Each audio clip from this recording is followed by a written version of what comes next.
መላእክት እጅግ በጣም ብዙ ናቸው። እነርሱም በ99 ነገድ የተከፈሉና አለቆችም ያሏቸው ናቸው። የእነዚህ ሁሉ መላእክት አለቃ የሆነው ቅዱስ ሚካኤል ነው።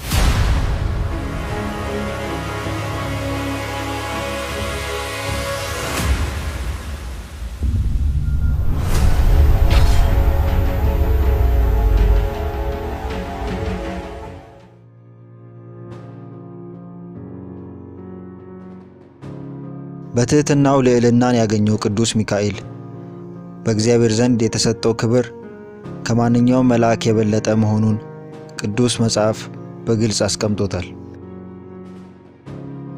ሚካኤል ማለት እንደ እግዚአብሔር ያለ ማን ነው ማለት ነው። ይህም የእግዚአብሔርን ገናናነትና እርሱን የሚመስል አምላክ እንደሌለ የሚያመለክት ነው። ቅዱስ ሚካኤል የስሙ ዘርፍ ሆኖ የሚጨመሩ መጠሪያዎች አሉት። እነዚህም ከእግዚአብሔር ዘንድ የተሰጠውን የባለሟልነት ክብር የሚገልጹ ናቸው። ስሞቹም መልአከ ኃይል፣ መጋቤ ብሉይ እና መልአከ ምክሩ ናቸው። መልአከ ኃይል የተባለው እግዚአብሔር በእርሱ አማካኝነት ታላላቅ ሥራዎችን በመስራት ኃይሉን ስለገለጸ እንዲሁም ዲያብሎስን ከነሰራዊቱ ስላሸነፈ ነው። መጋቤ ብሉይ የተባለበት ምክንያት በብሉይ ኪዳን ውስጥ ከእግዚአብሔር እየተላከ ብዙ ታላላቅ ሥራዎችን የሰራ በመሆኑ ነው። መልአከ ምክር ወይም የእግዚአብሔር የምክሩ አበጋዝ የተባለበት ምክንያት እግዚአብሔርን በምክሩ ይረዳዋል ለማለት ሳይሆን እግዚአብሔር የሚሰራውን ሥራ ለወዳጁ ለቅዱስ ሚካኤል ይገልጽለታል፣ በሱም አማካኝነት ይሰራል ለማለት ነው።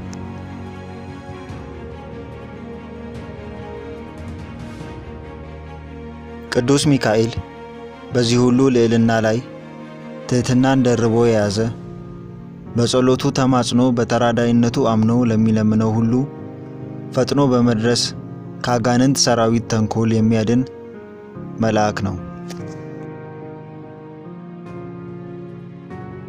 የቅዱስ ሚካኤል ሹመት በነገደ መላእክት ላይ ብቻ ግን አይደለም፣ የእግዚአብሔር ሕዝብ በሆኑትም ላይ ጭምር ነው። በብሉይ ኪዳን የእግዚአብሔር ሕዝብ የተባለው የእስራኤል ሕዝብን ሲጠብቅና ሲራዳ እንደነበረ ተጽፎልን እናገኛለን። ከዚህም ሌላ ዲያብሎስ ከነሰራዊቱ በእግዚአብሔር ላይ ባመፀ ጊዜ ከክብሩ ያዋረደው ወደ ምድርም የጣለው የቅዱሳን መላእክት አለቃ ቅዱስ ሚካኤል ነበር። ቅዱስ ዮሐንስም በራእዩ በሰማይም ሰልፍ ሆነ፣ ሚካኤልና መላእክቱ ዘንዶውን ተዋጉ፣ ዘንዶም ከመላእክቱ ጋር ተዋጋ፣ አልቻላቸውም። ከዚያም ወዲያ በሰማይ ስፍራ አልተገኘላቸውም። ዓለምን ሁሉ የሚያስተው ዲያብሎስና ሰይጣን የሚባለው ታላቁ ዘንዶ እርሱም የቀድሞ እባብ ወደ ምድር ተጣለ፣ መላእክቱም ከእርሱ ጋር ተጣሉ በማለት ገልጾታል። ዛሬም ቅዱስ ሚካኤል አጋንንትንና ክፉ መናፍስትን የሚያሳድድ በመሆኑ ከሰይጣንና ከሰራዊቱ መከራ እንዲያድናቸው በጸሎት ለሚነምኑትና በቃል ኪዳኑ ለሚማጸኑት ሁሉ ፈጥኖ እየደረሰ ይታደጋቸዋል፣ ከክፉ ነገር ሁሉ ያድናቸዋል።